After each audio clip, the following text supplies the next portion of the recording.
The topic assigned to me is nutritional screening and assessment, specifically in critically ill patients. The talk is presented from a dietitian's point of view. At the end of this session, participants will be able to describe what the current guidelines for nutrition screening are and how to use a validated screening tool to identify patients at risk for malnutrition.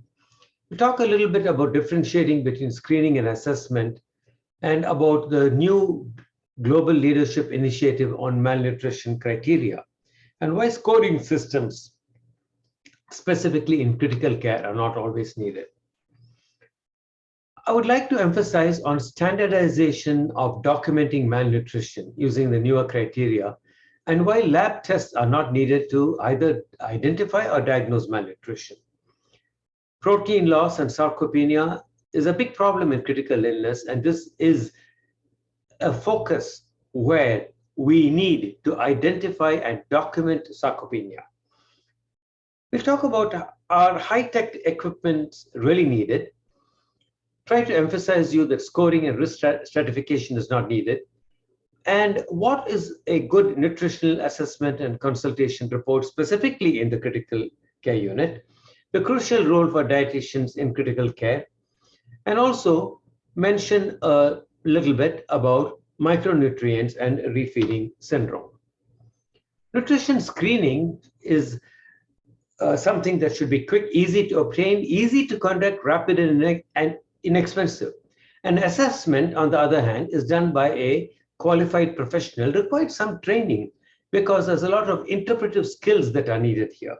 And it certainly takes more time to do in terms of personnel and in terms of other equipment, simple bedside equipment you may need, but it is still worth it. Now, we have known that there are several screening tools that are listed on this slide, some for geriatric practice, some for the community and nursing homes, some for hospitalized patients. But what I would like to emphasize to you is that it becomes confusing when so many screening tools and so many assessment tools are used. There is a gray zone between a screening and an assessment because in every hospital it becomes different. The nutritional risk screening, for example, you might call it a screening, but it can also be a form of an assessment. The malnutrition screening tool, the MST, is very widely used based upon just a couple of questions. Have you lost weight recently? How much weight have you lost? Have you been eating poorly? And a score is used to determine the risk. Now, remember, this is more studied in residential aged care facilities, rehabilitation, oncology, not particularly in an intensive care unit where the patient themselves may not be able to answer these questions. So subjective global assessment, even though it is called an assessment, now becomes a kind of a screening tool in critical care. And this can pick up malnutrition, cachexia, and sarcopenia as shown in this reference. The subjective global assessment is then modified by different folks in different hospitals. We're looking at the nutrient intake, weight, symptoms, functional capacity, metabolic requirement, and a physical examination. And we all understand this is subjective. But subjectivity has been shown to be quite useful in various aspects of critical care, and it is so in the field of nutrition also. The subjective global assessment it tells you whether the patient is well nourished, mildly or moderately malnourished, and severely malnourished. And in general, there is a lot of inter-observer reliability. Now, the problem is that a screening may be done, and an assessment may also be done, but the intervention is not uniform. Because when malnutrition is detected, the diagnosis passes through several layers. It's a medico-bureaucratic process. In our country, the dietitian says something, the nurses have to agree, and then the physician has to approve. So because of this, there is a tremendous delay. And again, the difference between screening and assessment becomes very vague. Now, there's an overconfidence in our screening. Regulatory bodies insist on nutritional screening within 24 to 48 hours. But during this time too, the patient may get biochemically malnourished. And during hospitalization, the patient gets malnourished. Reassessment is not emphasized in the regulations at all. And there's an overconfidence in the history and unnecessary dependence upon lab values, about which we'll talk about a little bit more, unreliability of weight. So many patients actually do not know the pre-morbid weight, and therefore looking at the weight becomes a big problem, especially in the intensive care where you cannot obtain an accurate weight. Fluctuations in weight occur because of fluid balance. Now, and the disease-related malnutrition is missed in many patients who are obese. Because of all these problems, the Global Leadership Initiative on Malnutrition was created. You can use any type of a quick screening tool, but in some hospitals, this is actually used as a screening and an assessment tool. The beauty of the GLIM criteria is that it looks at the etiologic criteria and a set of phenotypic criteria. The etiologic criteria are the things we know: reduced food intake, inflammation, or disease burden is the etiology. The phenotypic criteria are the classic stuff that we know: weight loss, low BMI, and the reduced muscle mass. And if you have one of each, then you have a diagnosis of malnutrition. And the benefits of the GLIM criteria is that it is produced by an international consortium and it is standardized. Publications are standardized. You can detect malnutrition not only by weight loss, but by etiology. And sarcopenia is picked up even in obese patients. There is no scoring system, only grades of malnutrition into moderate and severe. And this has been compared to the subjective global assessment in this Canadian study, and GLIM has a very fair sensitivity and a specificity for comparison with subjective global assessment. It has been validated in cardiovascular disease, as shown in this slide of almost a study of 1,000 patients, and it has been shown to be useful in GLIM, in COVID. In COVID, there's a strong association with mortality and longer duration of ICU stay. Now, the important thing that we have to realize is that lab tests are not needed. This has been stressed in the 2016 Society for Critical Care and ASPEN guidelines, and again in a 2021 ASPEN position paper. It is true that a low albumin level may occur because of stress response and inflammation, but it is not malnutrition per se. It does tell you that the patient has a higher risk of dying, but it is because of the stress response, not because of the malnutrition. The funny thing is that normal levels of a serum albumin does not rule out malnutrition.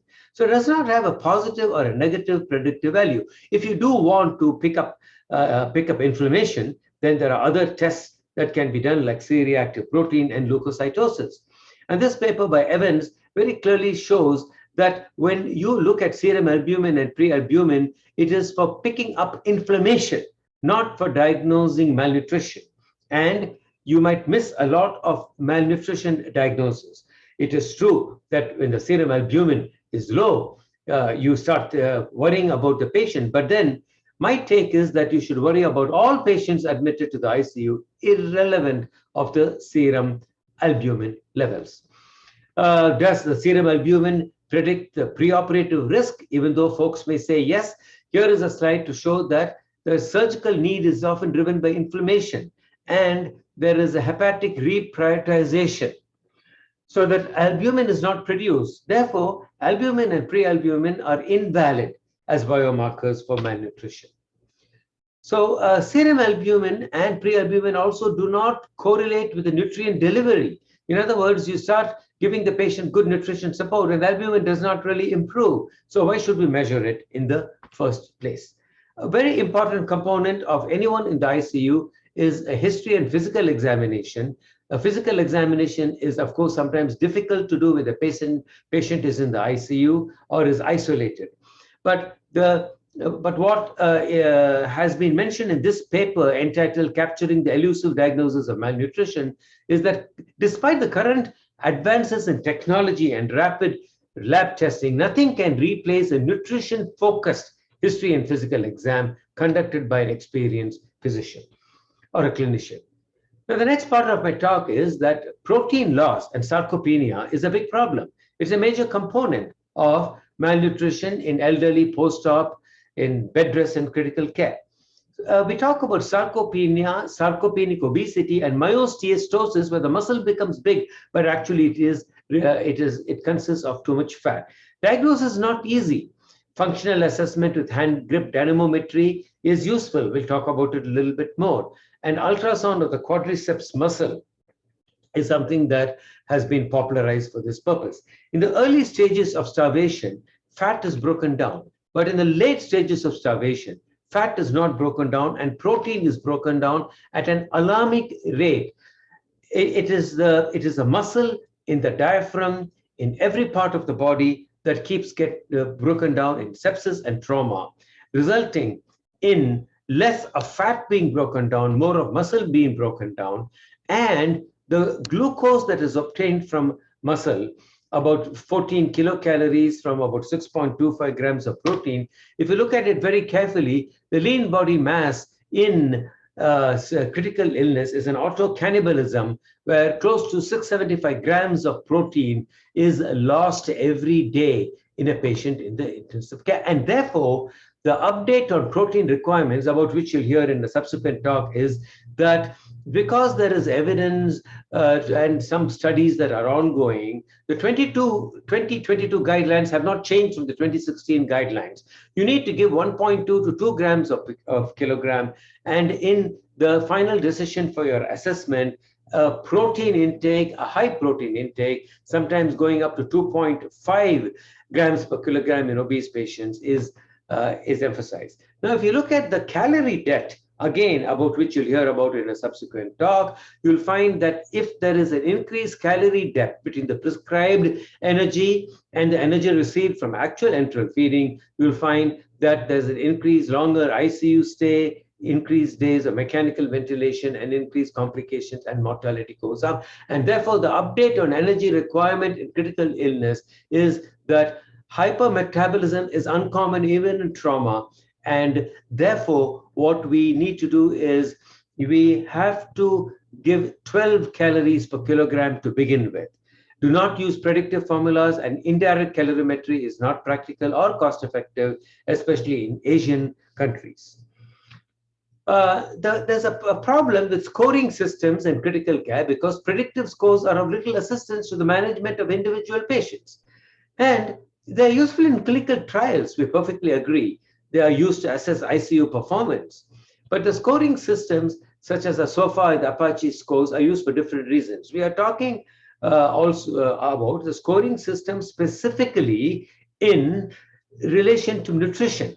And it has poor generalizability. It deteriorates with time, and there is a lead time bias because it takes time to learn how to do the scoring system. So a popular scoring system that was published some years ago is a Nutric score. And in the Nutric score, the Apache score and the SOFA scores are used, but then the IL-6 is also included. And as you know, measurement of IL-6 is very expensive. So you can do it without the IL-6, but then you have a high score and a low score. Now, the problem is the patient with a low malnutrition risk during the hospitalization can become worse. Therefore, just because a score is low, if you can become complacent. So even though there is a lot of data on this, in general, the Nutric score has not become very popular. And it is difficult to document and score. It is not reproducible. It adds to the time and cost. And all critically ill patients are by definition at risk for malnutrition. What is more important is the intervention rather than the method of detection. And the Aspen guidelines actually do not recommend the scoring system. Now, do we need to use high technology for diagnosing malnutrition? The CT scans are done in ICU patients, but not necessarily for diagnosing malnutrition. DEXA scans, of course, are not possible in ICU patients. BIA, again, is used. It is difficult to use an ICU patient. It is more expensive, but management does not change. Therefore, high technology can be used if everything is all right in your hospital. If you have you've abandoned the use of kitchen prepared diets, if your surgeons are able to feed patients enterally early with or without an anastomosis, and you don't wait for bowel sounds, you avoid unnecessary parenteral nutrition. If everything is perfect in the nutrition care of patients, then at that point to invest in high technology such as a BIA or an indirect calorimetry could be done, but not before that. I want to stress on the use of ultrasound, which is one high technology that could be used, because this is the way ultrasound machines are used by several physicians, and to detect ultrasound by the use to detect sarcopenia by the use of ultrasound is indeed quite feasible. The hand grip dynamometry again can be used, and the results are quite comparable to subjective global assessment, but it is not really accurate enough to identify malnutrition. It's got its own difficulties in doing this test in a patient in the hospital. But definitely, a low hand grip dynamometry measurement is associated with an increased length of stay and in-hospital mortality. A word about indirect calorimetry. It is not generally needed, not readily available, and trained personnel are needed. All patients are not suitable. The guidelines recommend it, especially the European guidelines where the government pays for it, but it is not practical. The results may not be replicated.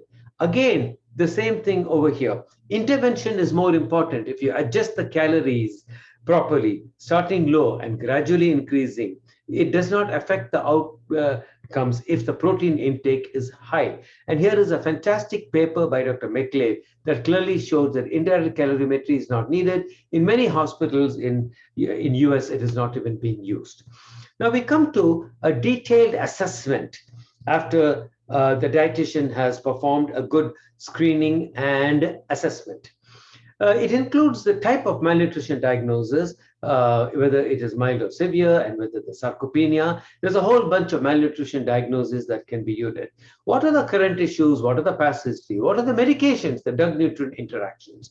A few anthropometric measurements. A nutrition-focused physical examination, especially to detect trace element problems in the intensive care. And a selected lab test, not the serum albumin levels, but essentially the electrolytes. And you summarize your assessment, and then you say whether I'm going to use oral, enteral, parenteral, or combinations thereof.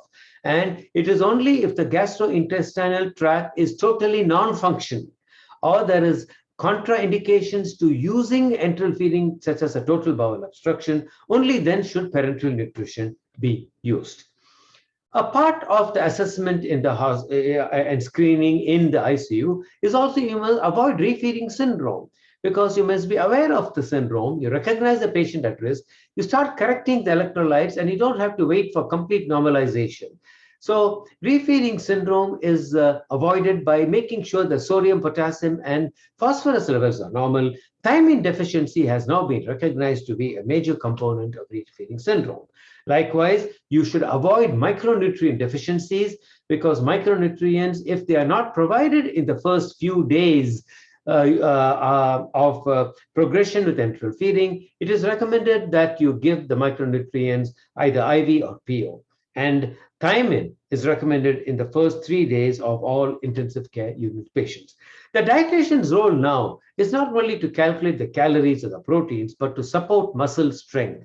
And this diagram clearly shows that the dietitian's role in the hospital is extremely important. And this letter to the editor, which is published recently, showed that emphasizes that the dietitian is the most knowledgeable member of the interprofessional healthcare team. It is the dietitian who can identify malnutrition. What are the macro and micronutrient deficiencies and the type of nutrition therapy indicated? Thank you very much.